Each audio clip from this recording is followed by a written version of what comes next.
புரிந்து கொள்ளுங்கள். உங்க ஆட்சி நிலை பெற்ற ஆட்சியாக இருந்தால்தான் விஜய் என்ற தனிப்பட்ட நபருக்கும் நல்லது, உங்களை நம்பி இத்தனை லட்சக்கணக்கான வாக்குகளை கொடுத்த தமிழக மக்களுக்கும் நல்லது. அப்ப நீங்க செய்ய வேண்டியது என்னன்னா, தமிழகத்துக்கு நிலையான ஆட்சி கொடுக்க வேண்டும்ங்கிற ஒரு முடிவுக்கு வாங்க. சோ இப்ப உங்ககிட்ட இருக்கிற the one and only option என்னன்னா, வேற வழி இல்ல, ஏடிஎம்கே தான். ஏன்னா டிஎம்கேவோட நீங்க போய் சேர்ந்து ஆட்சி அமைக்க முடியாது. ஏன்னா டிஎம்கே வீழ்த்தணும் தான் வந்திருக்கீங்க. அடுத்து பிஜேபி உங்களுடைய கொள்கை எதிரி, டிஎம்கே உங்களுடைய அரசியல் எதிரி. சோ இந்த ரெண்டு அரசியல் எதிரி மற்றும் கொள்கை எதிரியோட நீங்க எந்த ஒட்டுமுறையும் வைக்க முடியாது. அடுத்து உங்களுக்கு இருக்கக்கூடிய ஆப்ஷன்ஸ் என்னன்னா, பாமக இருக்கு, ஏடிஎம்கே இருக்கு.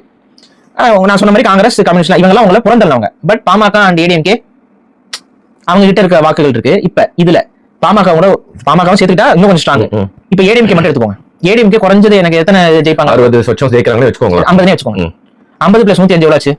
நல்ல நம்பர்ஸ். முதல்வர் விஜய் வீழ்த்தப்பட முடியுமா?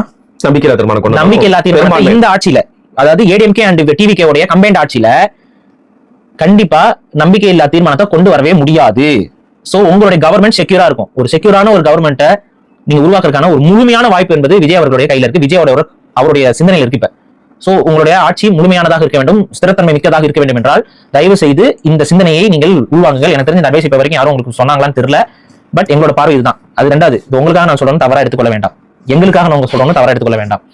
உங்களோட கொள்கையில உடன்பாடு இல்ல அப்படிங்கறத நாங்க பல முறை சொல்லியிருக்கோம். ஏன்னா நீங்க திராவிடத்தையும் ஈவேராவையும் தூக்கிட்டு வரீங்க. சோ ஆட்டோமேட்டிக்கா உங்க கொள்கை ரீதியான எந்த விதமான உடன்பாடும் எங்களுக்கு இல்ல. ஆனா பிஜேபி கண்ட்ரோல்ல தமிழ்நாடு போயிடக்கூடாது.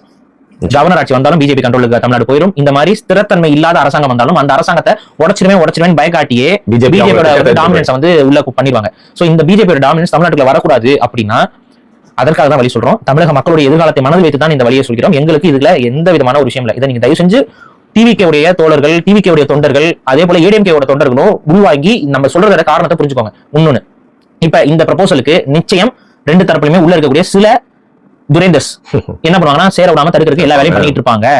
ஏடிஎம்கே பிடிக்காத சில பேரும், இது உங்களுக்கு பிடிக்காத சில பேரும். ஆனா இதை நீங்க மனசுல வச்சு இப்ப வேலையை பார்த்தீங்க அப்படின்னா, இதை வச்சுட்டு இதுல காங்கிரஸோட நமக்கு கொஞ்சம் பொலிட்டிக்கல் அலைன்ஸ் இருந்தா நல்லா இருக்குமே, நாளைக்கு ஃபியூச்சர்ல அப்படி இப்படிலாம் யோசிச்சிங்க அப்படின்னா உங்க ஆட்சி வீழ்த்திடுவாங்க. அதுவும் எந்த டைம்ல வீழ்த்துறாங்கிறதுலாம் மிக முக்கியமானது. உங்களுக்கு ஏதாவது ஒரு சப்போஸ் செட்பேக் வர மாதிரி ஒரு சிச்சுவேஷன் வர டைம்ல ஆட்சியை கலைச்சு விட்டாங்கன்னா மக்கள் அந்த கோவத்துல எப்படி ரிசல்ட்ஸ் வரும்னு தெரியாது. மோஸ்ட் ப்ராபபிலி ஆட்சி கலைஞ்சுன்னா ஃபுல் பெரும்பான்மையில தான் வர வாய்ப்பு இருக்கும் எப்பவுமே. பட் என்ன மாதிரி சிச்சுவேஷன்ல, என்ன மாதிரியான இஷ்யூஸ்ல என்ன மாதிரியான ஒரு அவப்பேரை உருவாக்கி அதை செய்ய முடியும் அப்படின்னா அந்த அரசியல் தந்திரங்கள் எல்லாம் ரொம்ப ஆபத்தானவை.